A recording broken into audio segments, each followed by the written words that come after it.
Hamilton, and I'm the organizer of the Frankfort Heritage Week Coalition and the co-organizer of this lecture series. And as always, I want to give thanks to Paul Sawyer Public Library for hosting us, and to my co-organizer Diane Dehoney for all the amazing work she and her staff do in making these lectures come together for you all. And many thanks to the Frankfort Plant Board and Cable 10 for taping these lectures. Thanks to all who have participated in Frankfort Heritage Week. It has been a week with a lot of fun events. We've learned about the discipline of archaeology and 7 million years history of the human species as told through archaeology.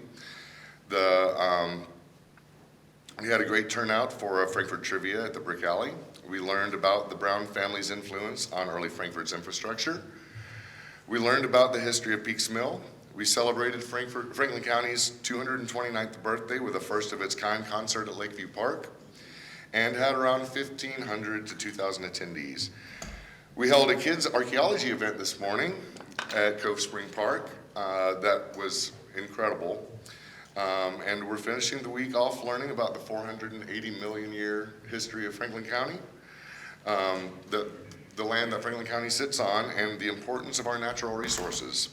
And if you were able to watch Cable 10 anytime this week, you got to learn about so many parts of Frankfort history from our history luminaries such as Russ Hatter, Nikki Hughes, Richard Taylor, Jim Wallace, and more. So Heritage Week 2024 has been a resounding success, and thank you all for participating. Our speaker today was one of 4 speakers at our 4-hour Founding Frankfort 250 symposium last summer, right here at the library, celebrating the 250th anniversary of Hancock Taylor's original survey of Frankfort. So many people told me how they thought his presentation was fascinating, and it's also very difficult to fit 480 million years into a 45-minute presentation. So I told Dr. Andrews I would have him back to do a deeper dive into our geological history. Dr. Andrews holds a position at the Kentucky Geological Survey that was once held by one of Frankfort's greatest local historians, Dr. Willard Gross Jolson, who some of you knew Dr. Jolson. He is interred at the Frankfort Cemetery, and his marker recognizes that he was also considered the founding father of Kentucky State Parks. Telling the story of our natural heritage is also important, and as Dr. Andrews will tell you, it lays the foundation for why animals and later humans came to favor the area of Frankfort and Franklin County. Next month's speaker, Tressa Brown with the Kentucky Native American Heritage Commission, was also one of the speakers at the symposium, and she will be back to give a more detailed presentation of hers as well. So don't miss next month's lecture, and without further ado, please welcome Public Service Librarian Diane Dehoney to introduce today's speaker.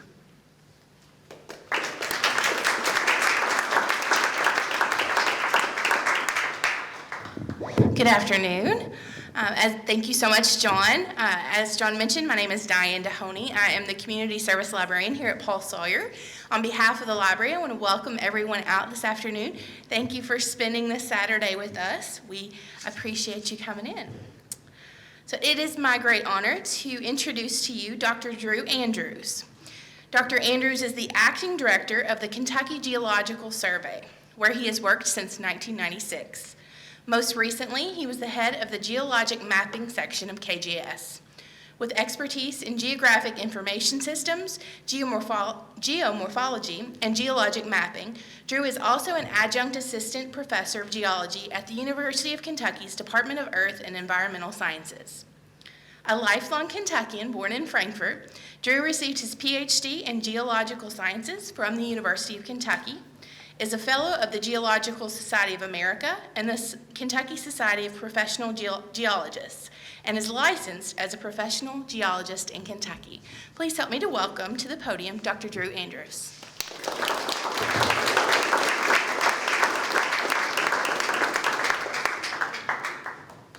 Good morning. This is amazing. This is exciting to see so many people here. You never quite know with these if beautiful day outside, if everybody's going to go enjoy the park, or if they're going to come hear you talk about rocks. But here you are. I really do appreciate it. And what we're going to do today is there's still no way to do the full deep dive into all 480 million years of geologic history here. So we are going to still be skipping across a lot of big topics.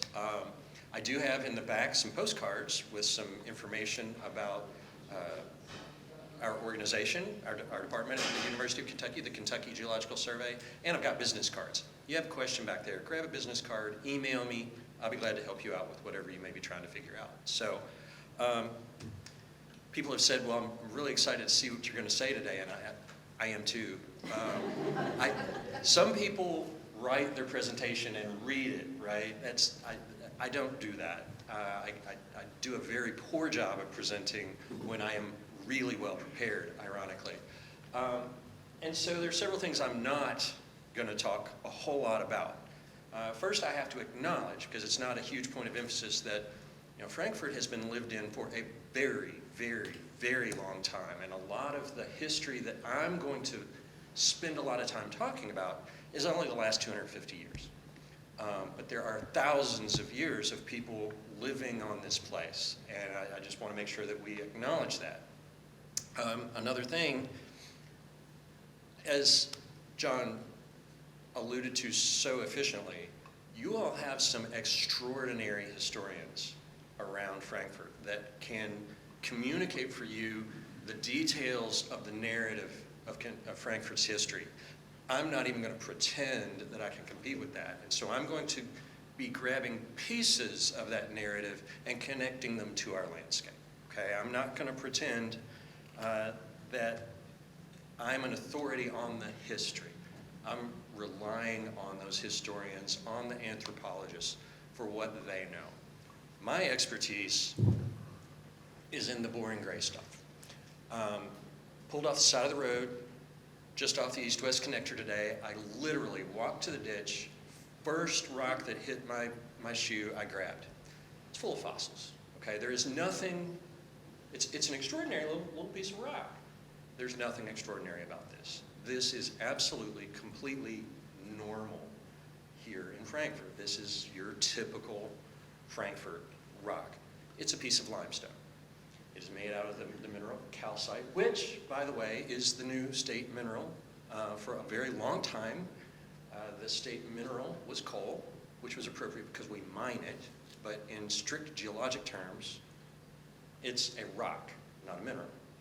And our state rock is sort of kind of a mineral, agate, and there's a lot of angst about that. In this legislative session, they did an update, and the state mineral is calcite, the state rock is coal, and the state gemstone is agate.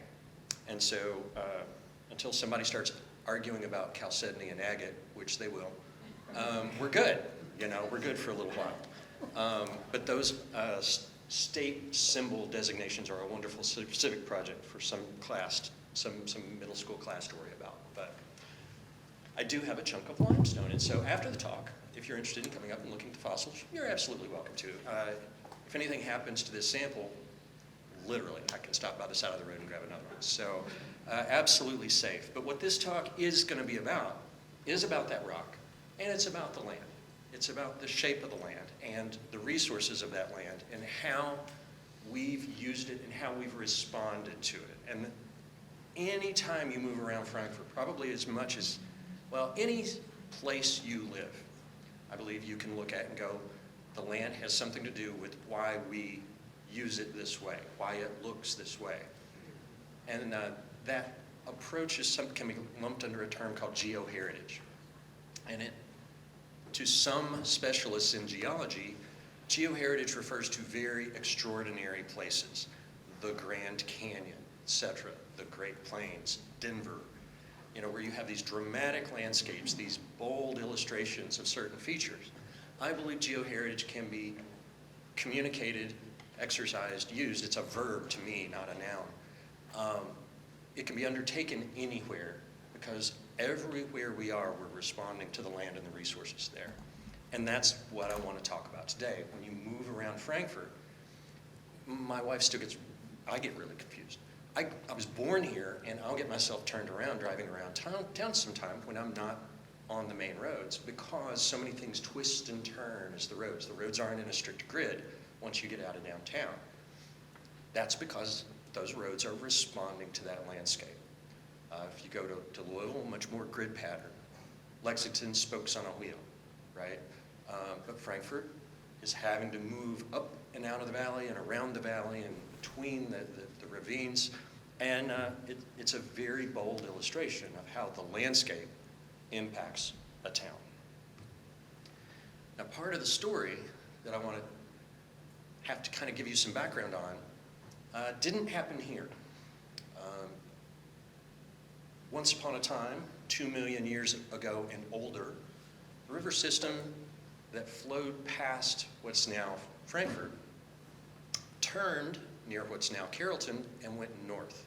Went up past what's now Cincinnati, joined the Licking River, and became part of what was called the Teays Valley system.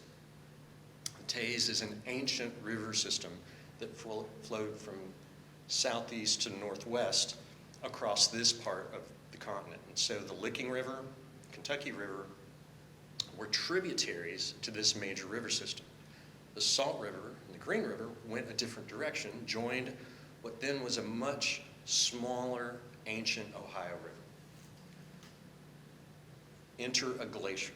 Not the last ice age that had the mammoths that we are familiar with, but one that was older, one that happened somewhere around 1.5 million years ago. And that glacier pushed ice into the valley of the Teays River system, and it blocked it. So any precipitation that fell and ran into that river system couldn't go anywhere, and you ended up with a huge lake.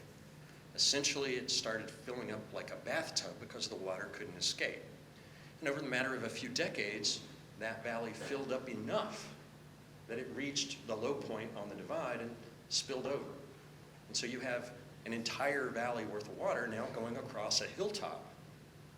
And it cut through that divide very easily. And it drained. Think about like an ice cube tray. I'm just going to make an assumption. It's reckless to assume people's age. I'm going to assume you all remember filling up ice cube trays. And as you tilt that ice cube tray, the water, you fill it up, and then the water spills to the next one, and spills to the next one, and spills to the next one. That happened in this system. And then, but when the ice cube tray overflowed and the water jumped across the divide, it actually was able to cut a little hole. And what we know now is the course of the Ohio River was cut by or assembled by. There were pieces of it that pre-existed, but the current course was synthesized by those cut across. And suddenly, the water from here that used to flow up into Ohio, across central Indiana, and across central Illinois, and then down the Mississippi River system, by turning right at Carrollton, now turned left, and had a much shorter course to the Mississippi River, and a much shorter course to get down to sea level.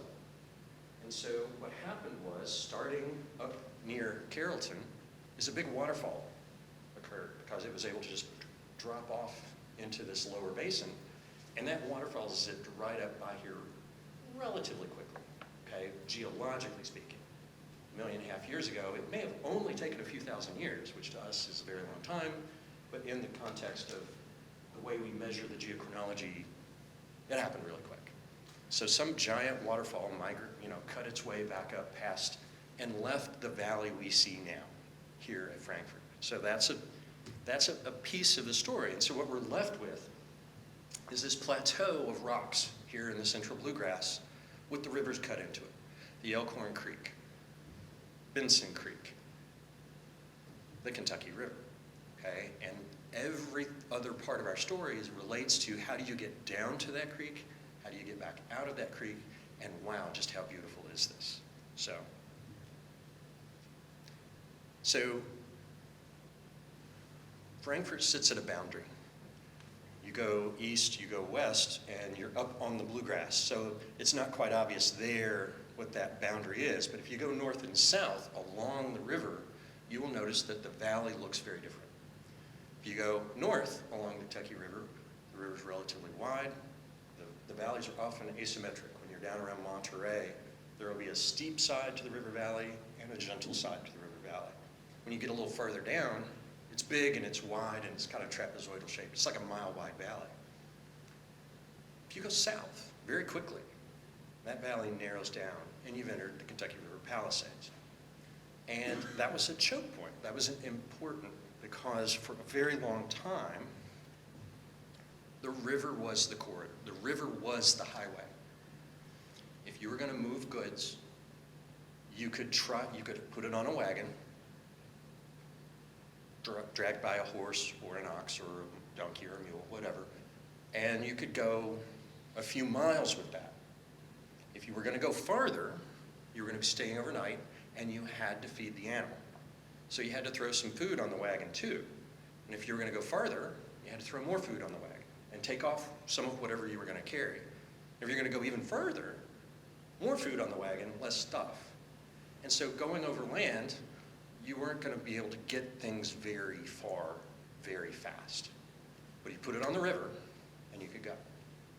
So the people that lived in eastern Kentucky, from the very earliest days of European colonists moving in, establishing their settlements, anything they wanted to sell, they put it on a raft and sent it down the river.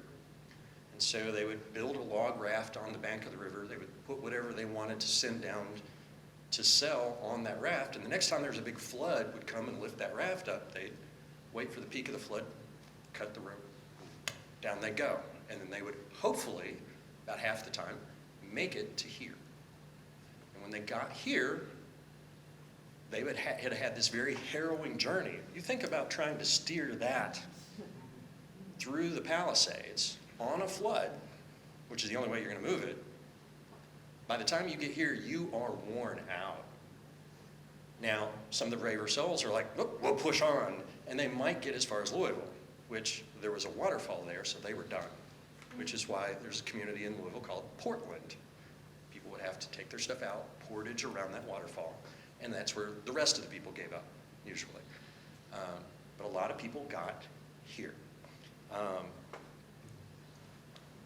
And so all of the goods that were trying to come out of eastern Kentucky in the Kentucky River Valley funneled past Frankfort, and Frankfort therefore became a market town. People would put whatever they needed on the raft, float it down here, get here,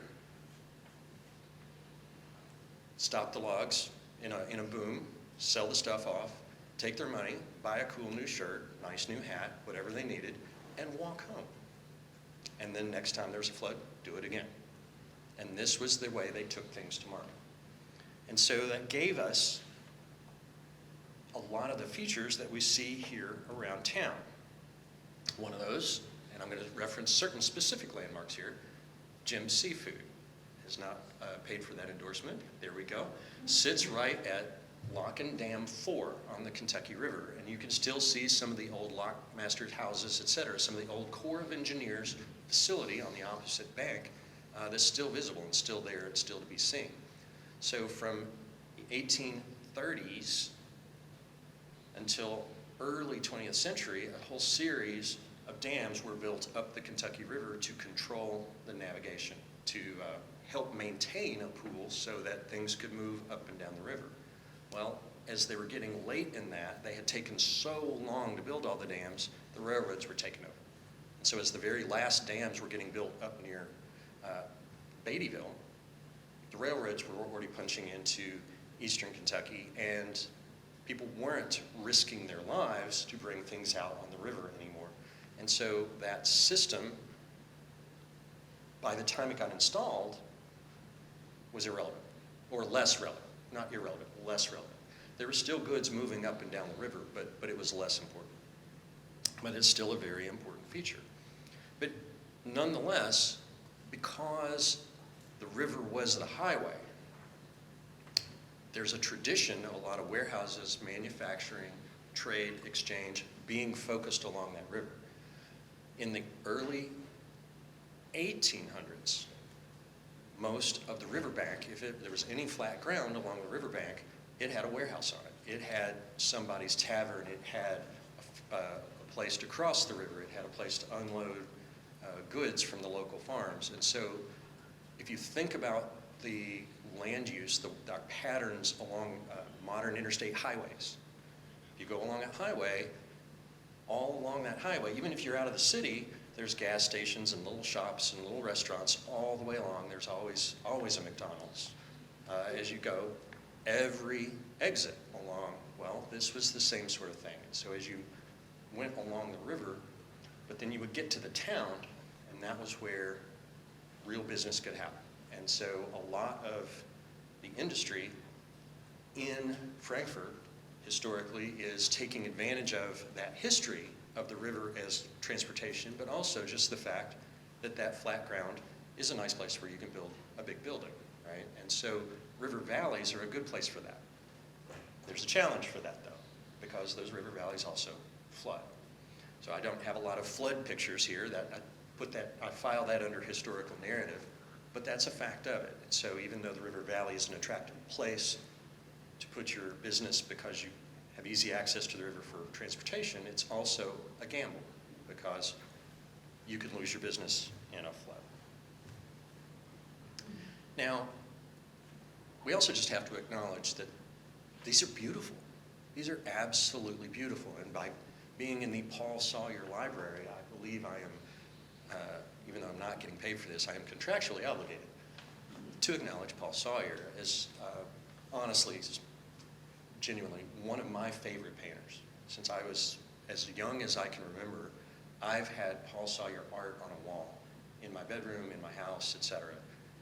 It's just part of it. And so he did some extraordinary work that really captures the natural beauty and the beauty of Frankfurt. And so there's some lovely pictures of the Frankfurt cityscape that he generated as well. And so that is a component. The aesthetic component is also a genuine component of geoheritage. Now, Frankfurt being a market town had its affluent people. And those affluent people have their hobbies. Well, around here, you can do something with horses or you can go fishing. Back in the 1800s, a lot of people went fishing and got fascinated with, they talked to, I believe the way the history runs, and I have 3 authorities here who are going to throw something at me if I miss this too badly. Somebody wanted a better fishing reel, and they went to the local jeweler and asked for a fishing reel to be built for them. And those jewelers improved on their method, and here's a really nice fishing reel, and I'm out there with my buddy, and we're fishing, and he's got some junky thing from somewhere else versus this really nice custom one made here in Frankfurt. And he's like, where'd you get that? I was like, oh, I know this guy. Well, I'm going to go talk to that guy. And these fishing reels became a thing. The Frankfurt fishing reel was a thing. And if you want to see some of these Frankfurt fishing reels, you go to your museum, the Capital City Museum here, and you can see some of these Frankfurt, the Meek and Milam. Yeah, the M's worn off, right? Yeah, but you can go see some of these fishing reels, and it's a unique thing that is distinct to Frankfurt and also related to these creeks and these rivers and what we have here.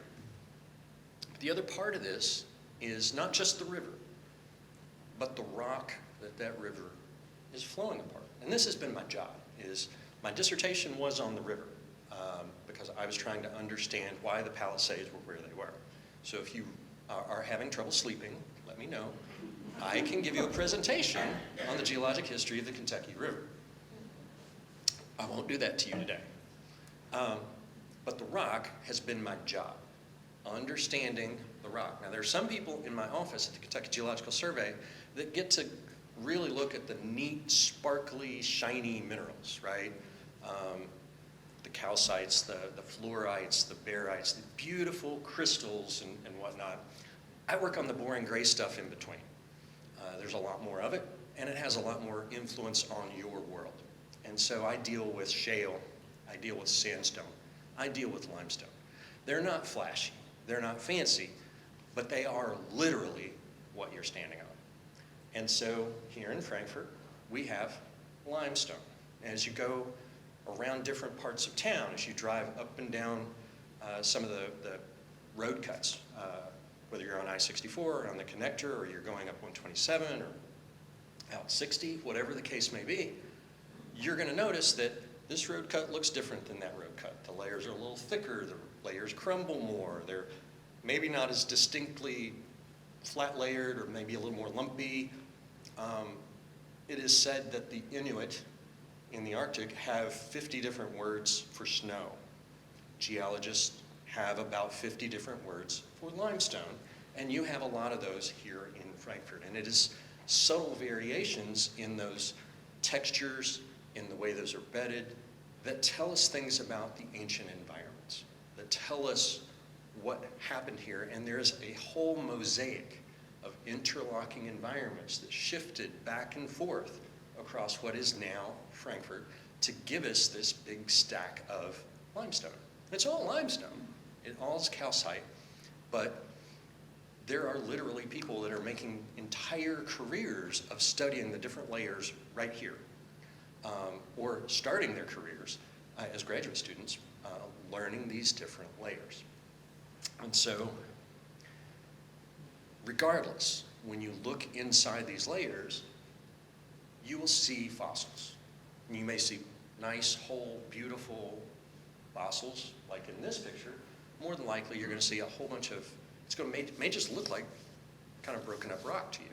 Well, the broken up pieces here are fossils.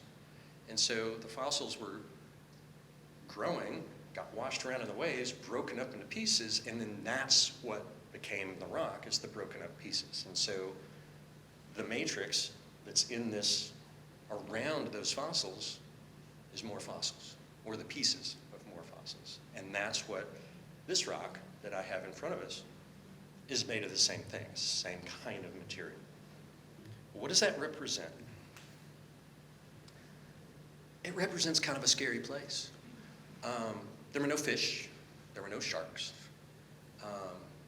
there were no whales, but there were still some really mean predators in this space, and this rather straight-looking thing swimming across the middle of the diorama here is what's called a cephalopod, and that was the apex level predator in the ocean around here. The big ones may have gotten 4, 5, 6 feet long, right? But they would eat anything else that was in that space. And that's roughly what that would look like. This is in a diorama of the Smithsonian, and the diorama is based off of the fossils here. Not necessarily Frankfort exclusively, but here in central Kentucky. From 1960 to 1978, an intervening state geologist, I'm the acting state geologist. State geologist of Kentucky number 6 was Willard Rouse Gilson. State geologist number 10 was a gentleman named Wallace Hagan, and Dr. Hagan talked the U.S. Geological Survey into coming in and mapping the entire state of Kentucky geologically. So you know those green and white quadrangle maps that you can get if you want to go hiking somewhere that show you the topographic lines, and well, that program to make those maps had just completed in the late 1950s for Kentucky. We were the first state to have a complete set of those topographic maps. And Dr. Hagan said, gee, wouldn't it be cool if we had a complete set of those as geological maps? And that was a moonshot. That had never been talked about or attempted before anywhere in the country. And somebody bought it. Somebody took the pitch. And Kentucky, over 18 years, from 1960 to 78, generated a complete set of those published geologic quadrangle maps at that detailed scale. We were the only state at the time to have done it, and nobody else still has published all of them. Ohio has them, but they haven't published them yet. Connecticut's done it. They're so small, they don't count. You know, nobody else, no other state of a significant size has that complete set. But what that means is every creek, every road cut across the entire state, somebody that knew what they, ostensibly, knew what they were looking for, hiked up and down that and made notes of all the rocks that they found. And if they found something different or a really good example of it, they sent it to their contractor to confirm the identity of that fossil and record the information about where it was and the context of it. And that contractor was the Smithsonian Museum of Natural History. If you go to the Smithsonian in DC, you will find a disproportionate number of Kentucky specimens on display. That's just on display, where they say this is a really premium version. A lot of Kentucky examples of meteorites and rocks and fossils are on display there because this whole program found all sorts of neat things. And so when they're going through their collection to find a good example of a cephalopod and a good example of a trilobite and a good example of an Ordovician coral, they're from Kentucky. And so that diorama, that's what Kentucky would have looked like in the Ordovician. So that's kind of neat. So, but Kentucky, the globe, the map of the globe looked very different then. Kentucky was tropical at the time. It was not subtropical like we are now. It's much closer to the equator. And the plates, the tectonic plates, were moving around faster. And what that means is that the mid-ocean ridges were hotter and wider. And so any water that was in the ocean was actually kind of shoved out onto the continents. And we ended up with these shallow seas across the whole continent simply because the plates were moving faster. That's because inside the Earth, things were bubbling a little differently. As things come and go, they speed up and slow down, speed up and slow down as the plates move around. At this point, they were moving relatively quickly, and that pushed the water up onto the continents. Well, later on, they slowed down, and that water receded, and we ended up with more terrestrial environments in Kentucky. But during the Ordovician, we were underwater. Well, between what we can tell about the latitudes, what we can tell about the environments, what we can tell about the fossils, we know that the area here in central Kentucky looked a lot like the Bahamas. The Bahamas are a platform, shallow sea, warm water. Some of it's really muddy, like bottom right over there. Gooey, sticky, not tourist friendly at all, but scientists can get excited about it. Some scientists. Some of us have sense, some of us don't.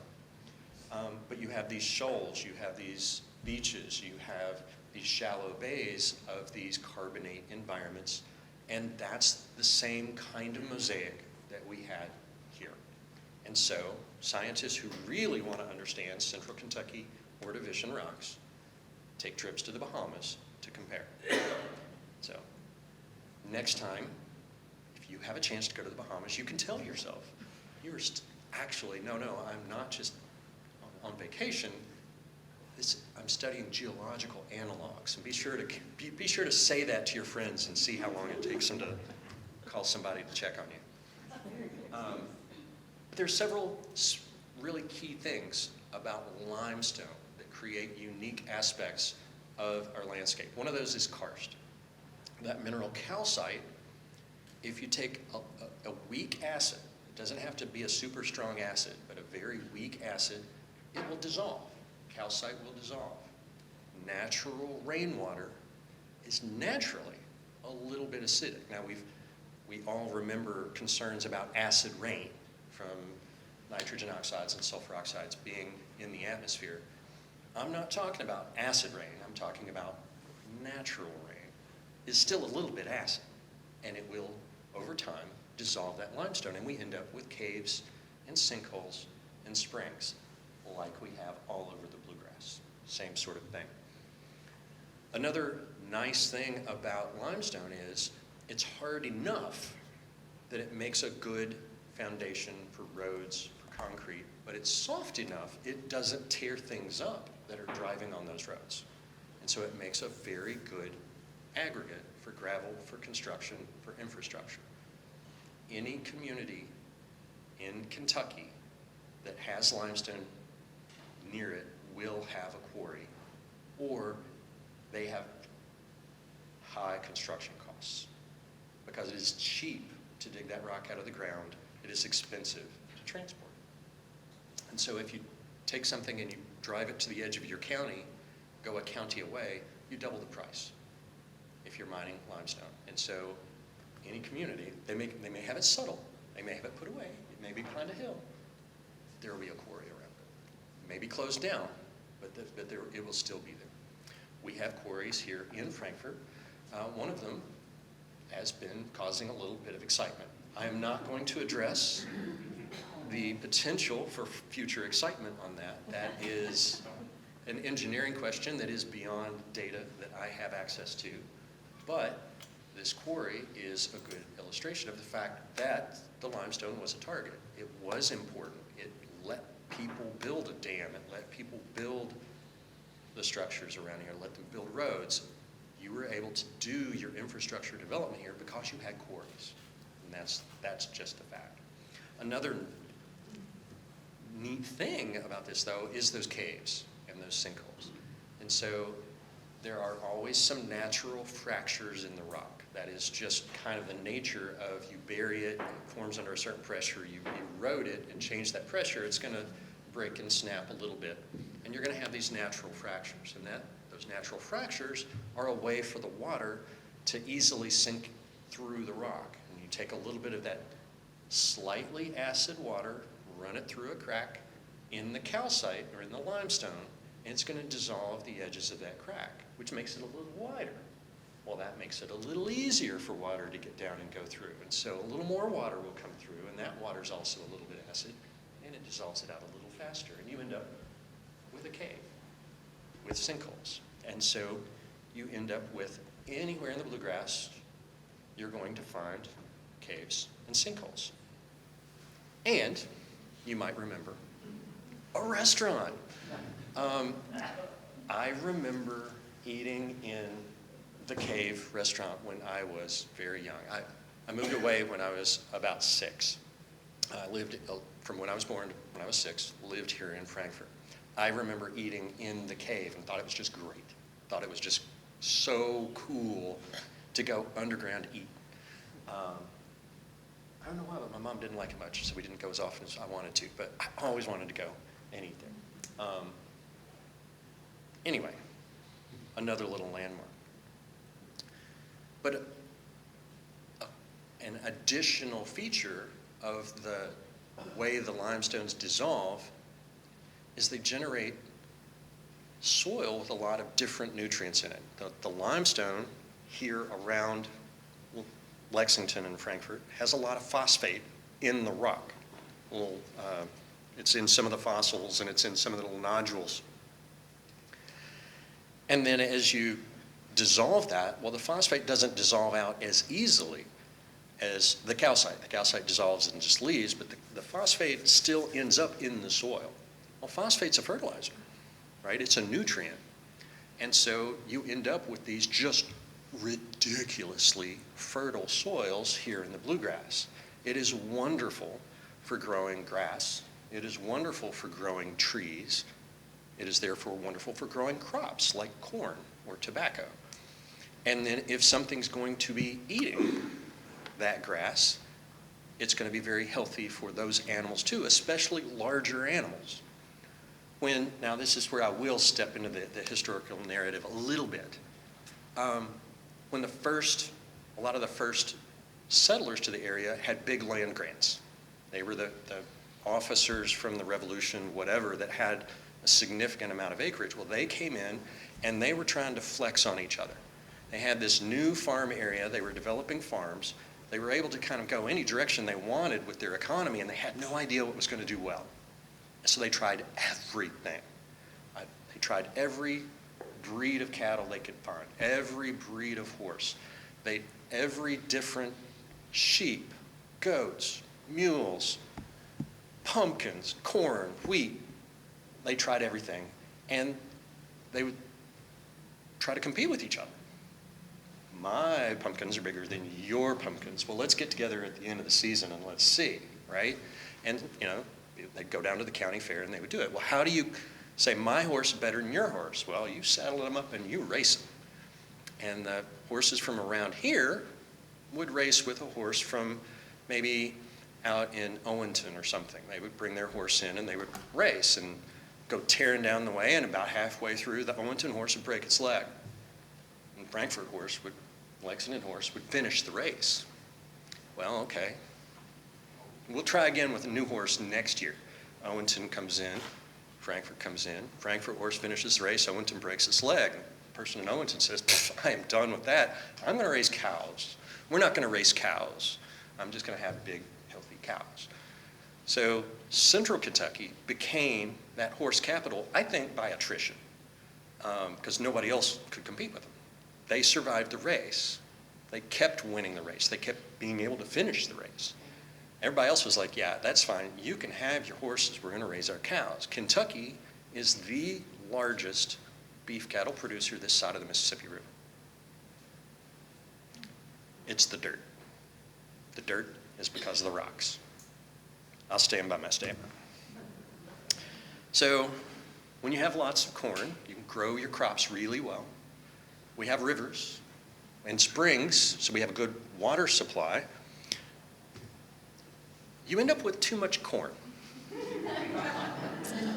Now, if you take that corn and you put it on a raft and you try to get it and sell it to a market, well, you go over to Louisville to sell it, and they're like, yeah, we got lots of corn too. Thanks, you can keep going. You end up down at New Orleans, and if you've taken the time to go all the way down a damp river with your corn on a boat to New Orleans, you're going to end up with a pile of goo when you get down there, and nobody's buying that. So you need a different way to ship your corn.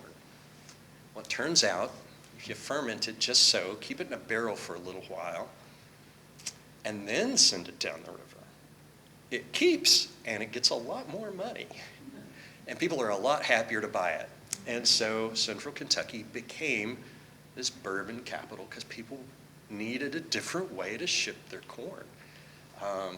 Again, I'll stand by my editorial on the history there. But Kentucky bourbon still wins, right? How many awards has Buffalo Trace won just in the last few years?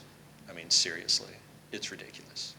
You know, it started in Georgetown, Paris, Frankfort, Lexington area, and it still rules here, not just the horses. And then you have these rocks laying around. Now, early on, this was mostly forest, or there was a lot of forest around. And so I want to build a house, I'm going to cut down some trees, make some timber. I need to build a fence, I'm going to cut down some trees, make a fence. It was easy, it was cheap, it was right there, boom, done. Well, you do that for about 40, 50 years, and there suddenly aren't as many trees. And so first settlers come into Kentucky, first permanent European settlers come into Kentucky, 1774, 1775, okay?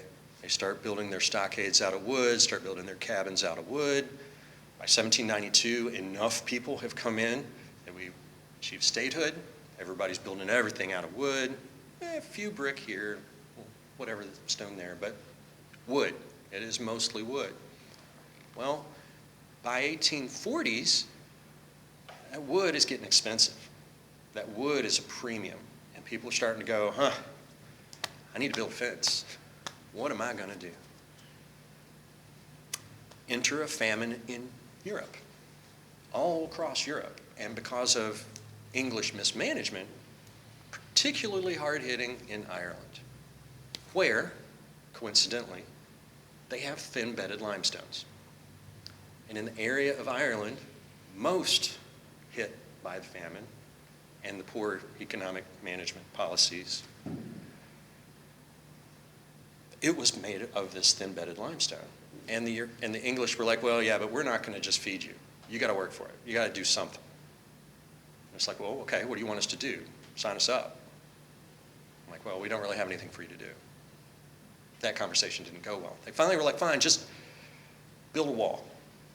Here, start, build a wall. Stack these rocks up and build a wall. Okay, where do you want the wall to go? We don't care. Just build a wall.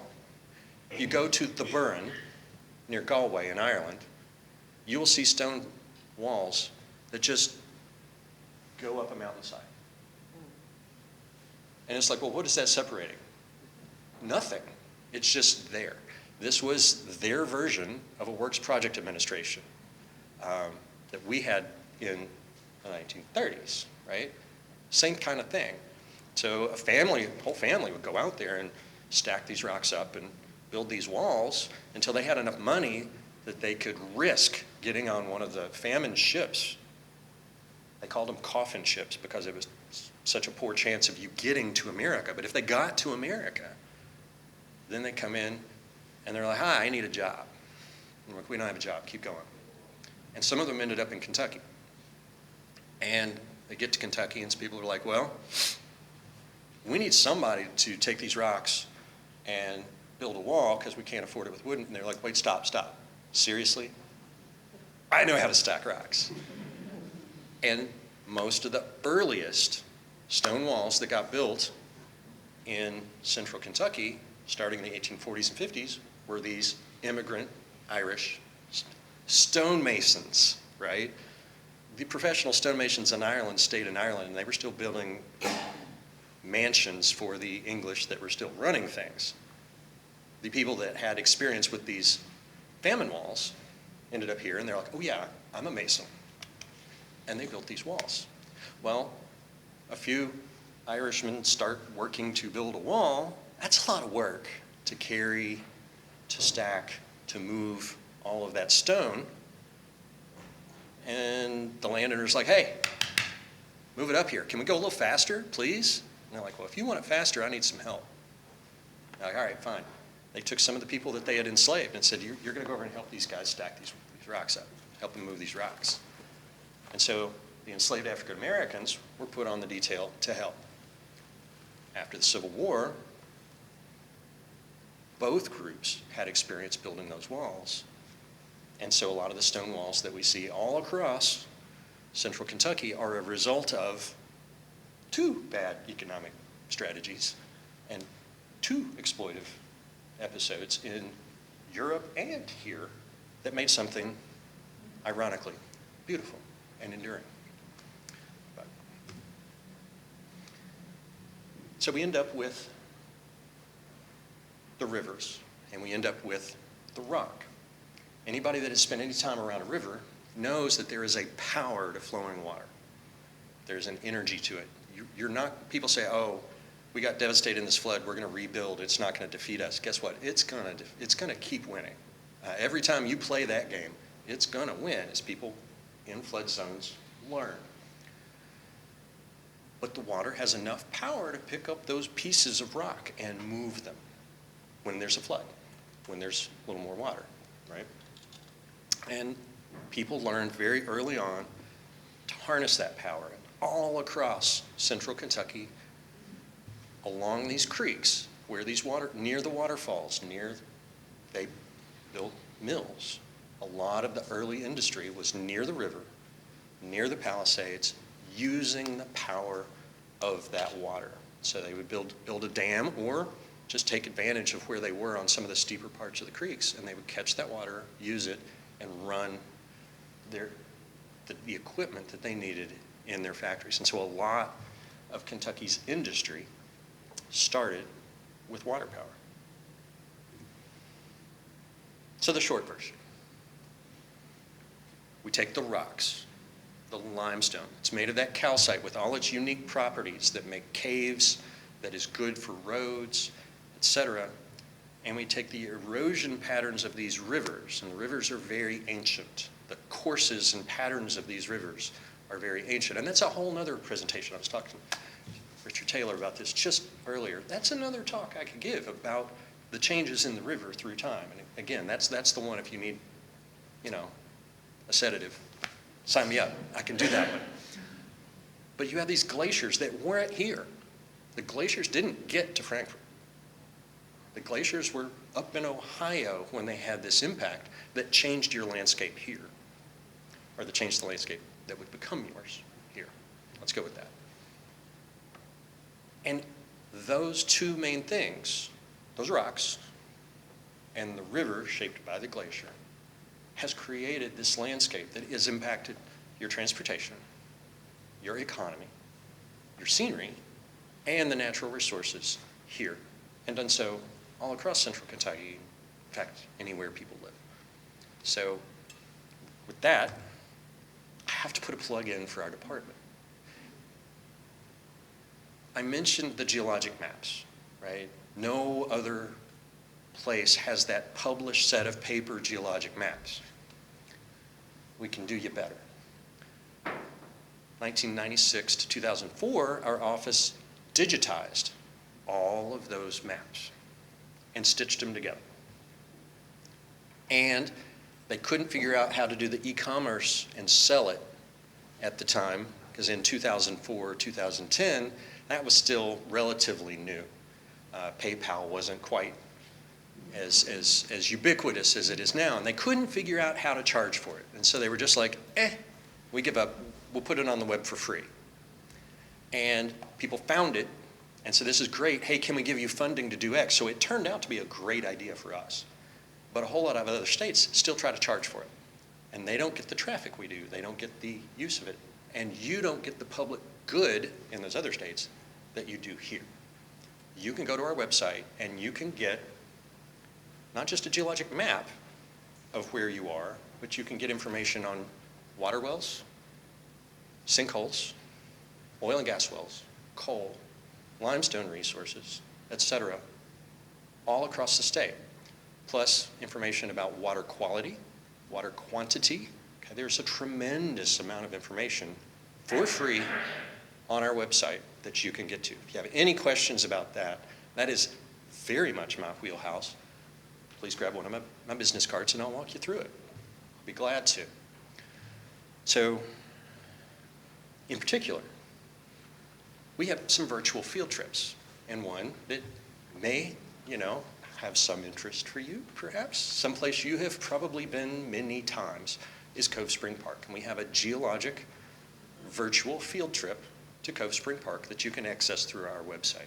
And if you would like to visit that, the easy way to do it is with that QR code. So take your phone, point at that, you can bookmark it, you're welcome to do so, or you can click into our website and find it. If you look up KGS, Cove Spring Park, it should take you right to it. But with that, I'm open to any questions. If you would like to reach out to me later, my email, wandrews@uky.edu, our website, kgs.uky.edu. And again, I gotta make the plug for the Capital City Museum for a couple reasons. One, I love museums, okay? I've been to a lot of museums, and I'm not saying this to cut down any other museum, but having seen a lot of museums, I know when one is done well. The Capital City Museum is done well. It's not just, here's a thing, and here's a label for the thing. It tells you your story, and it puts a story. And I'm not just saying this because the director of the museum is sitting right here in reach where she could get to me, but it's true. It tells great stories about this place. And I have gone in there several times when I was first putting this talk together to think about what are the stories in Frankfort. And it was, so thank you. It helped me pull thoughts together for this really well. The second reason I got to put a plug in for the Capital City Museum is my daughter works there and she loves it. And so my daughter just graduated from UK a week and a half ago, and based on her interactions at the Capital City Museum, she had the confidence and the emotional permission to follow her dream of pursuing a master's in folklore out of state. So I got to figure out how to move her out of state soon, but thank you on that regard to Capital City Museum too. But any questions, please ask. Let's start here. Bellerman. Yeah, you had a great slide, maybe 4 or 5 in, that showed meanders and abandoned channels of Yes. the Kentucky River. Are you able to go back to that and kind of unpack it and show us what's on there? And my question relates to that very point. Okay then yes, I can in that case. So. Sorry, I know that's rewinding a lot. No. That's why I got the slides here. That's exactly what this is for.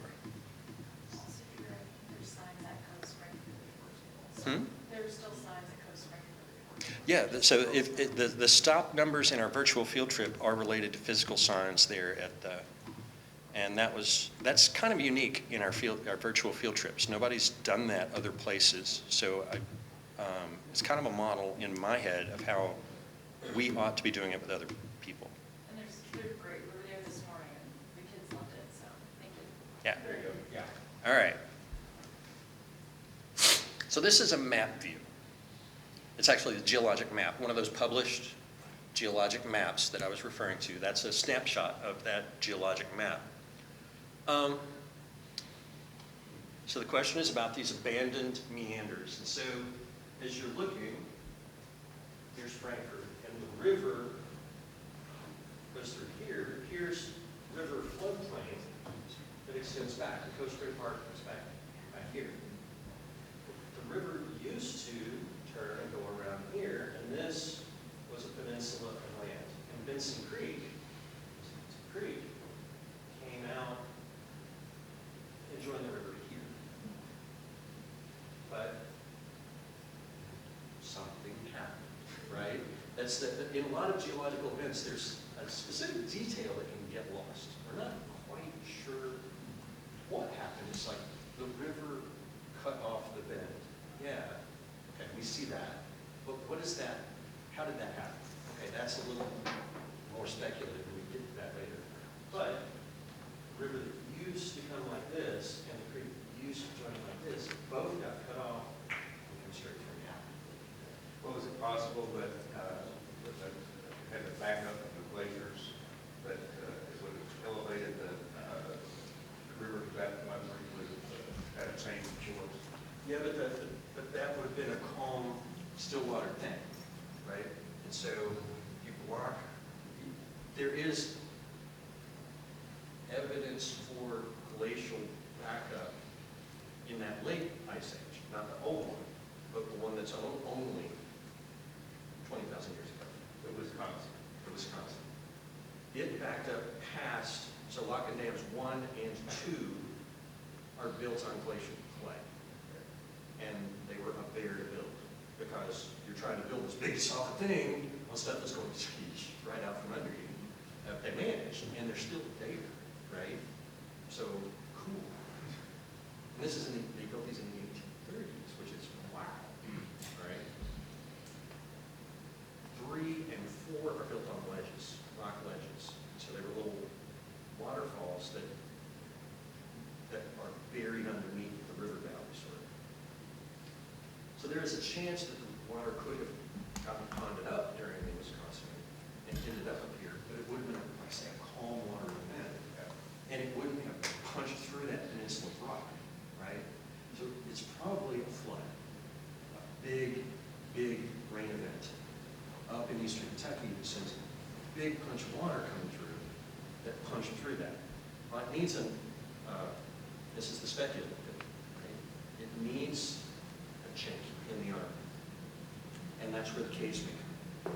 There could have been a little cave passage that went through. The water flood comes up, gets through the cave passage, and is able to cut through. And maybe the top of the cake drops out. Right. But how long ago do we think this happened? Well, the rest of the valley's here, right? And it's really accordant with the floodplain. It's low, it's swampy, it's not high up. So you would be talking, geologically speaking, very recent. The European historical record doesn't acknowledge that change. So somewhere between 10,000 years ago and 250 years ago. Post-glaciation. Is my guess, but that's based on the position.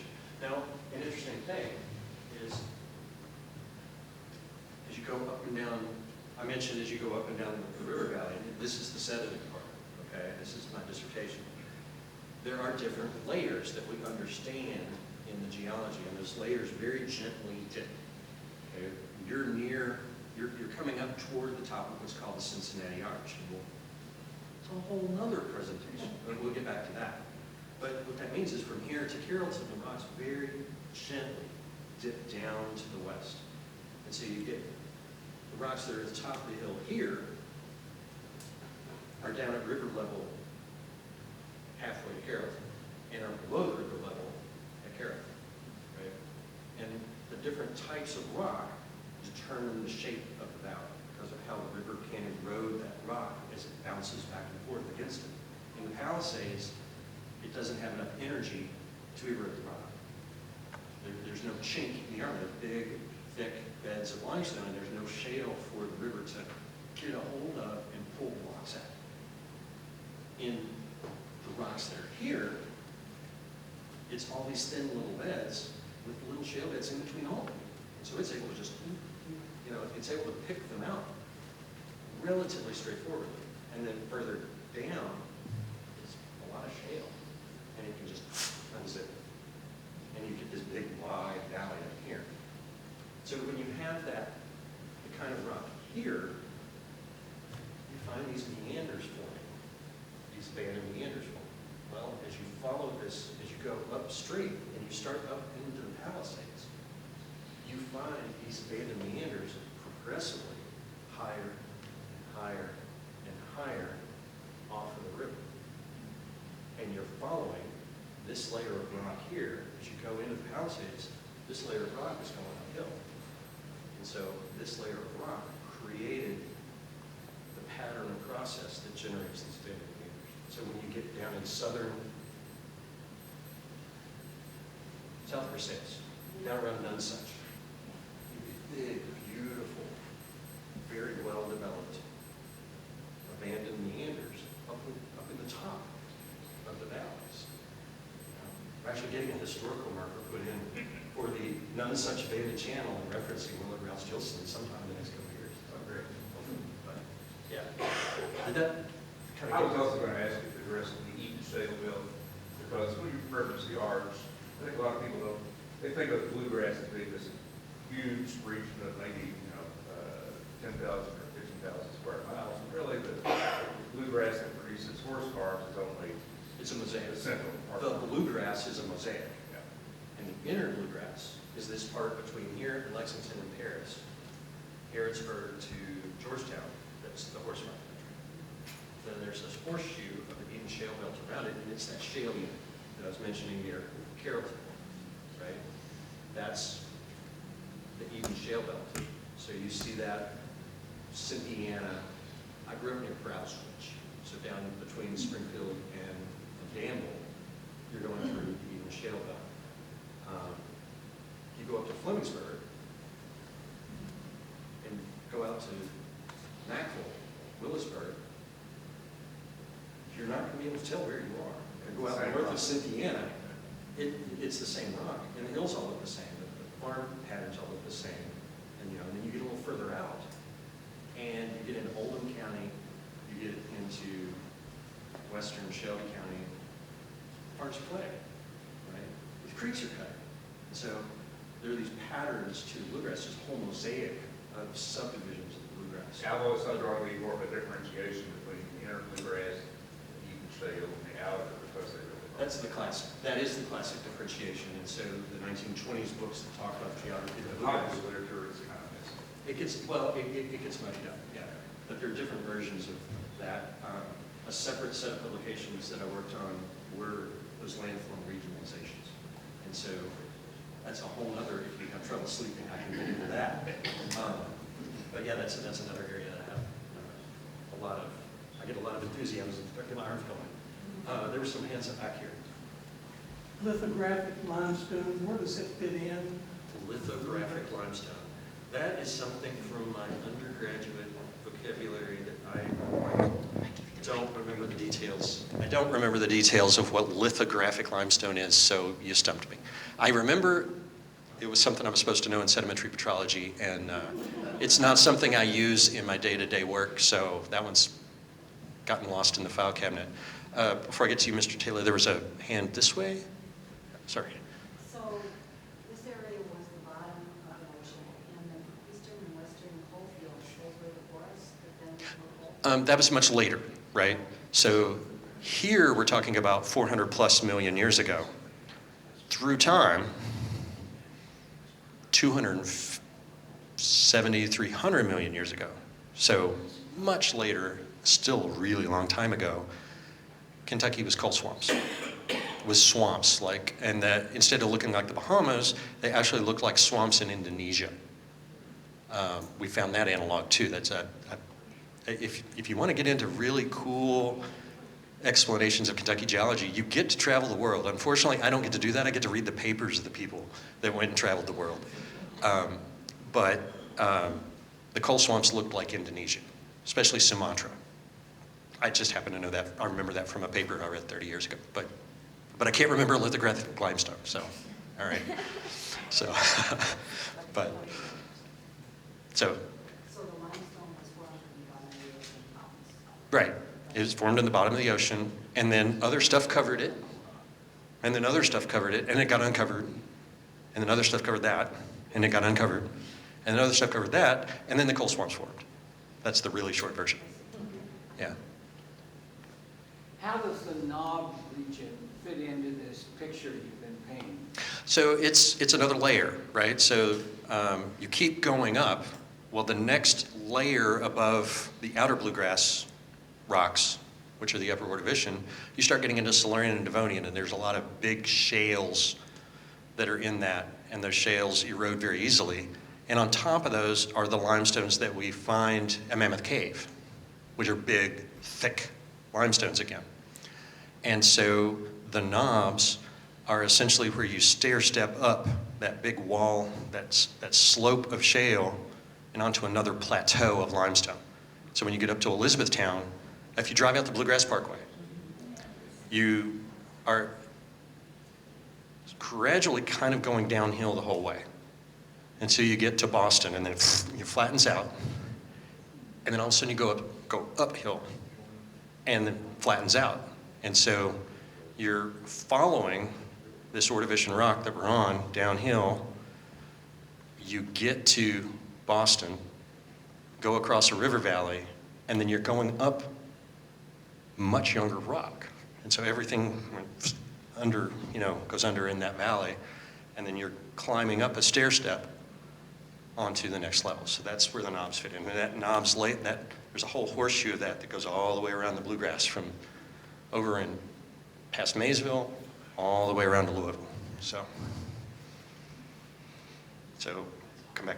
I've ignored these people, so. Not intentionally, mind you. It's not personal. Were Kentucky rivers used to transport forest products? Absolutely. That was the easy thing. You needed to clear your land to be able to grow crops, to raise your animals, whatever you were going to do to build your house. You needed those trees.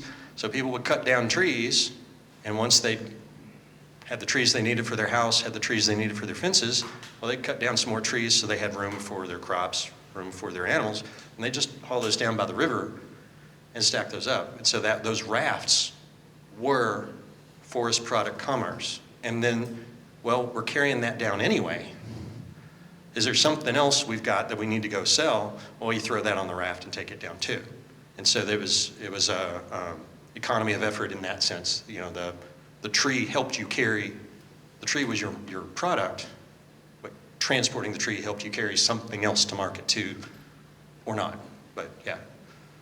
So yes, forest products was definitely, and that created a huge problem, right? Because you clear off the hillside, all your topsoil ends up down in the river, and so siltation in the river kept changing things. So there's a whole process response loop that goes there of, we need the river for transportation. It's great to get these trees, take them down the river, taking the trees, puts the dirt in the river. The river doesn't flow the same anyway. It's more challenging to move the trees down the river. And it, yeah. There was, yes. I read yesterday that Kentucky is first in photographing the entire state from 4 angles.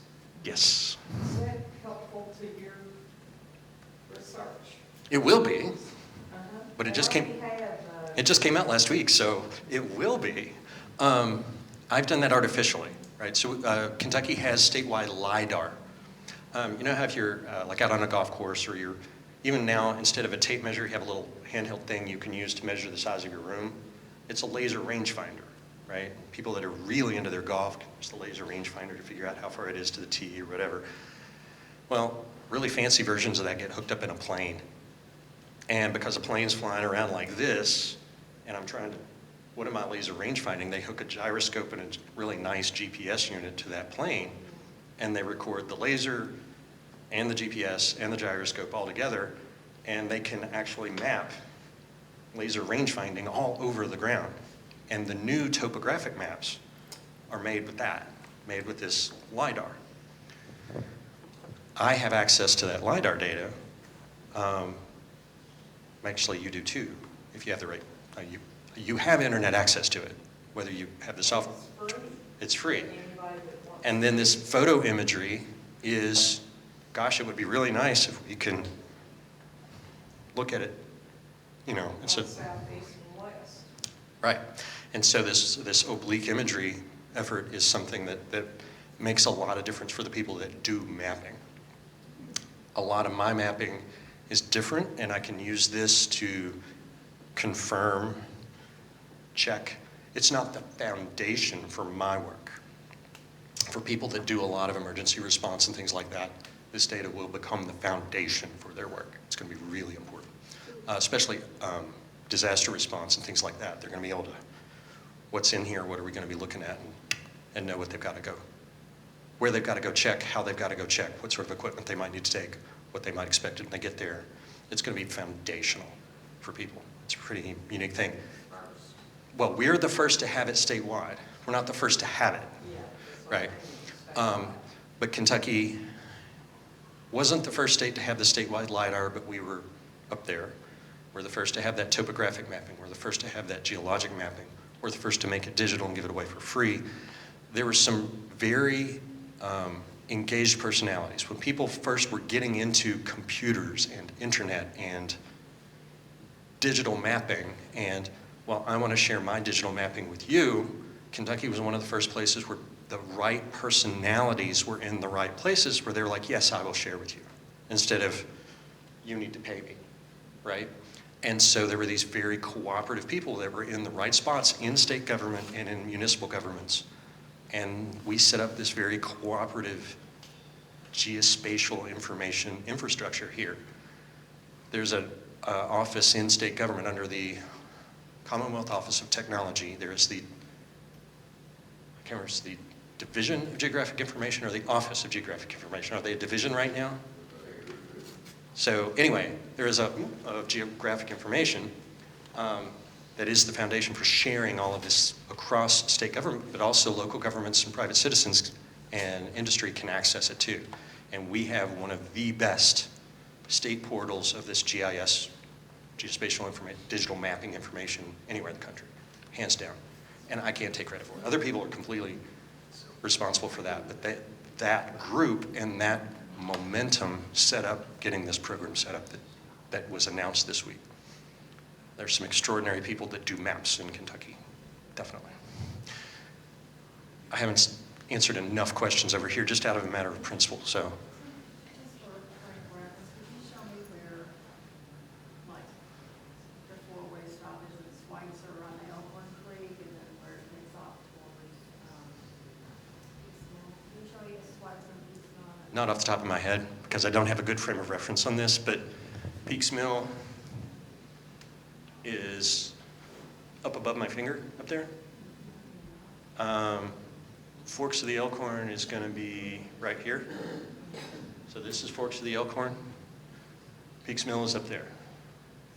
And yeah, I'm not going to try to guess because I don't have it. I can't read it from the back. That last town listed on the north, where before it gets into the Kentucky River. That's Peaks Mill up there. Is there a stick? No. We get a copy of the images. Yeah, it's available on the website. Yeah, we can get you. I mean, it's yeah. I mean, I can zoom in on a map and we can find it later. Absolutely. So. Sawyier is where the Elkhorn Creek meets the river at the top, so that's Peaks Mill area. Yeah, Peaks Mill is way up above me, straight up. Yeah, I can't reach that high. So. T-shirts. Okay. I was just going back to that LiDAR and the imagery, the spatial imagery. Is that what's affecting the survey, the survey they do the properties now? Okay. Change the way they- So the way properties are mapped, that's like surveyed or GPSed. Somebody's actually out there with the, and no, that's different. There's still by law, a surveyor is out there checking those lines, and then they record those lines and it goes to the PVA. One of the places where it's been a little harder to move the data is to get that PVA data of those parcel boundaries back into that broader system that we were talking about. But they're working on that. They are working on that. But but the parcel data generates a different way and is maintained a different way. So.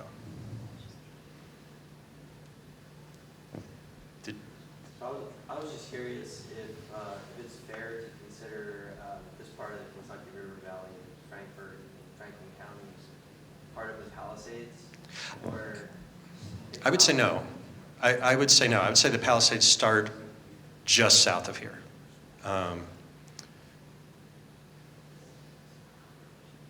And I would actually use Frankfort as the reason to say that.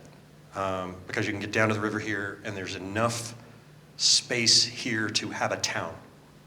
And as soon as you get into the Palisades, you do not find towns down in the Palisades. You have to get past Boonesboro and out of the Palisades before you start finding towns down on the river again.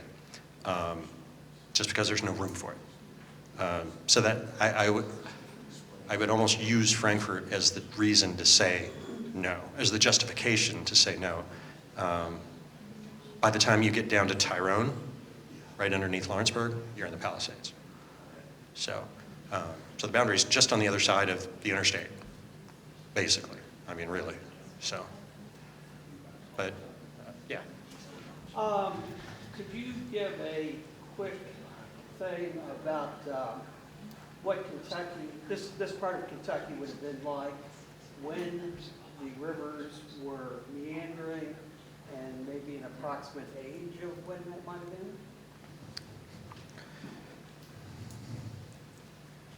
Realizing that that's another different process.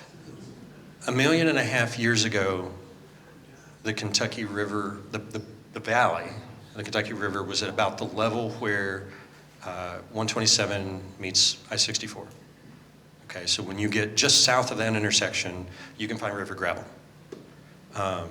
In fact, I really confused a construction foreman who was working on a bank out there. I went and asked, I said, hi, sir. It was late in the day, I was tired, I didn't explain myself well. I said, I'm studying the Kentucky River, I'm a student at UK, I want to go out back and look for some river gravel. And he goes, son? He was trying to find a gentle way to break it to me. You're at the top of the hill. and I was like, oh, right. And I reached in the back pocket and pulled out a baggie of river gravel that I was carrying with me. I was like, I'm looking for these, And this used to be the bottom of the hill, and the river has since eroded down to where it is now. And he was like, oh, yeah, that's right up back. And we walked out there and had a good laugh, and it was okay. He decided maybe I wasn't an idiot after all. But that's about 1.5 to 1.8 million years ago that the bottom dropped out and it changed. So before that time, the river was kind of perched up on the bluegrass. The patterns, so you didn't have the Palisades because it hadn't cut down to where that layer is, Right. but the other patterns of the river valley were here. So that really wide valley where you don't have nice looping meanders, but it just kind of zigzags from one valley wall to another down near Carrollton, that would have been here, okay? And so it would have been kind of pinging back and forth. And then as you get down near Camp Nelson, you would have had the kind of looping river like what we have here now. And then when the river, that bottom dropped out and it cut in, that's where the loops in the Palisades come from, is they pre-existed, they were evolving up here, and then they dropped onto a rock that didn't let them move anymore. And so it inherited those meanders. And then the corridor, this this pattern of the corridor going through here, from here to here, is that kind of wide valley that we have near Carrollton. Right? So. How is it that the river flows upward toward Carrollton? I understand. How does it flows upward toward Carrollton? That's what I've always. Because for me, the map is north. For me, the map is north, so I say up, if that's what you're referring to. Well, it's downhill. Yeah, it's still flowing downhill the way it's supposed to. Yeah, it's just up on the map. So. Okay, so I think you did a truly magnificent job. Why, thank you. And I am not a scientist, as you know, so if you will, please forgive this question. So thinking about Fort Hill, which really stands out right there, and the way that the river eroded down and Holmes Street eroded down a fair amount until, we have what we have now. But knowing what I know about Fort Hill and knowing I know you know a lot about Fort Hill, there's a lot of sinkholes and karst topography Yes. there. How did that maintain its height during these erosion periods? So as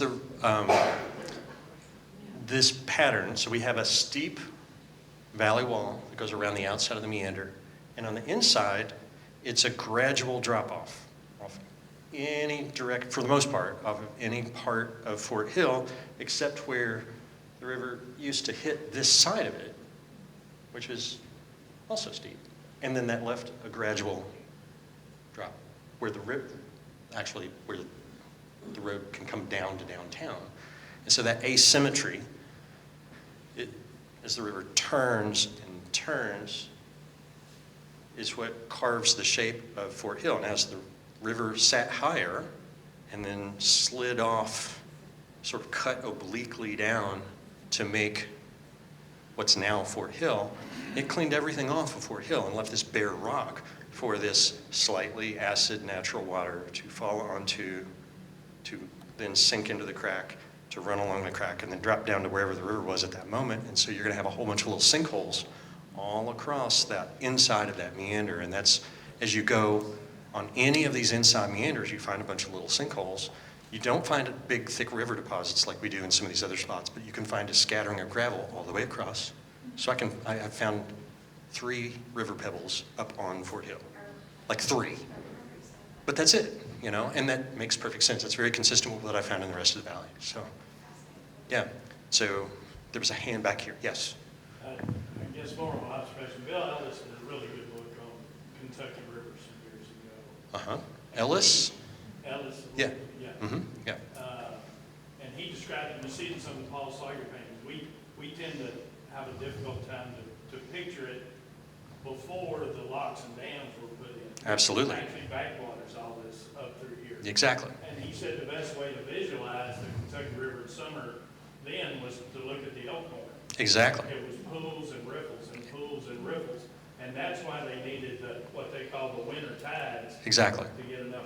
And those pools and riffles were wonderful if you're trying to get across the river. Because you could, and basically where any major creek hits the river, there's a gravel bar. And historically, almost always there was a ford there, and right next to it, a ferry. So where the gravel bar was, somebody would run a ford across, and then when the water got up, they would scoot over into the pool and run the ferry. And so but where that creek comes down is how you could get down to the river, right? And so the creek would lead you down to the river and provide you a way to get most of the way across, and then you can figure it out from there. And so it was a nice combo. That's where Camp Nelson became so unique, because a fault there crosses and the creeks meet from both sides at the same place. That doesn't happen up and down. So like here, Benson Creek comes in and Elkhorn comes in, but they don't meet at the same place, right? But at Camp Nelson, they meet from both sides. West Hickman on the north side, and I don't remember the name of the creek on the south side. Yeah. So, and we won't let anybody go until I get one more hand over here at least. So I've got to get one more question in. I'm sort of kidding. Yes, ma'am. So you just mentioned faults. So Yeah. Can you talk a little bit about, are faults affecting Frankfort at all, or Yes, I mean, there are faults over here that are mapped. There are a lot of faults mapped in our bedrock. They're not currently causing earthquakes, all right? So they're not active faults. They were faults that happened at different times when the plates were colliding different ways, and as the stress changes from the way the collisions happen, the fault has to be oriented a very particular way to move. Otherwise, the pressure of whatever's going on holds it closed, right? And doesn't push it around any. There are no presumed active faults at Frankfort. So I'm going to take a first layer of your answer and say, no, faults don't impact Frankfort. There are faults here. The changes in that mosaic of the different limestone environments where limestone A and limestone B and limestone C are stacked up certain ways, and then you scoot over and they're stacked up differently. You scoot over and they're stacked up differently. One of the really good hypotheses is that that's because of old faults. And as those faults are moving a little bit, this is down a little, this is up a little, and that puts one environment here and another environment here. Well, a little bit later, those patterns recur instead of switching back and forth the way they might in an unaltered system, that those faults are kind of keeping some of the environments in one place and not in another. So in a very indirect way, the paleohistoric, very geologically ancient movement of faults may have had a lot to do with the very subtle details of our rock in Frankfort that then guides some of the things we see now. So, no, faults aren't messing with Frankfort, but yeah, maybe a little bit cool. But does that make sense? Okay.